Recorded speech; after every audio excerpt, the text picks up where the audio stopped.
बहुत समय पहले की बात है। एक गांव में एक किसान रहा करता था जिसका नाम था रामू।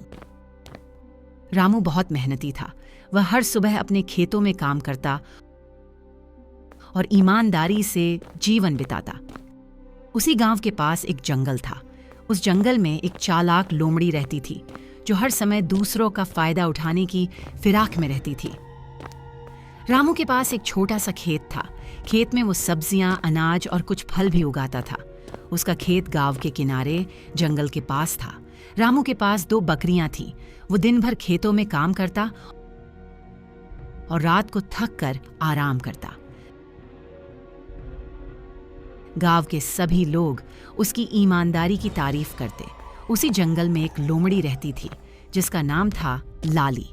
लाली बहुत चालाक थी और उसे मेहनत करना बिल्कुल पसंद नहीं था।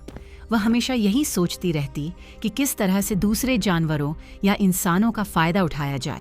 एक दिन लाली को बहुत भूख लगी। वो खाने की तलाश में जंगल से बाहर निकली और रामू के खेत की तरफ आ गई।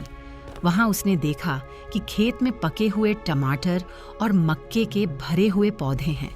लोमड़ी के मुंह में पानी आ गया। वाह, क्या शानदार खेत है। अगर मैं यहाँ रोज आऊँ तो बिना मेहनत के ही पेट भर सकती हूँ।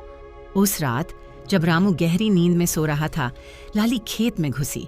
उसने कुछ मक्के और टमाटर तोड़कर खा लिए। अगले दिन रामू ने देखा कि कुछ फसल टूटी हुई है। उसने सोचा, शायद कोई जानवर आया होगा। उसने ज्यादा नहीं सोचा और खेत में काम करने लगा। पर अब ये रोज का सिलसिला बन गया। रोज रात को लाली आती, चोरी से कुछ खाकर चली जाती। रामू हैरान था कि उसकी मेहनत की फसल धीरे धीरे कम होती जा रही है। रामू ने ठान लिया कि अब इस रहस्य को सुलझाना है। उसने एक रात खेत में छिपकर पहरा देने का निर्णय लिया। रात के समय रामू चुपचाप खेत के एक कोने में छिप गया। कुछ ही देर बाद लाली आई। वह हमेशा की तरह मक्के के पौधों की तरफ बढ़ी। जैसे ही वह मक्का तोड़ने लगी, रामू ने तेजी से लोमड़ी के पास जाकर अपने पावड़े से पीटना शुरू किया। लाली बुरी तरह डर गई। उसने जोर जोर से चिल्लाना शुरू किया। मुझे छोड़ दो, मैं फिर कभी नहीं आऊंगी।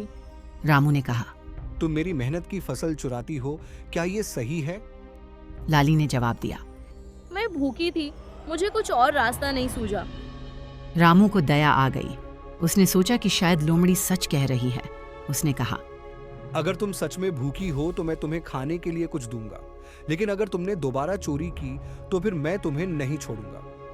लाली ने सिर हिलाया और बोली, मैं वादा करती हूँ, अब मैं ईमानदारी से रहूंगी। और लोमड़ी वहां से चली गई।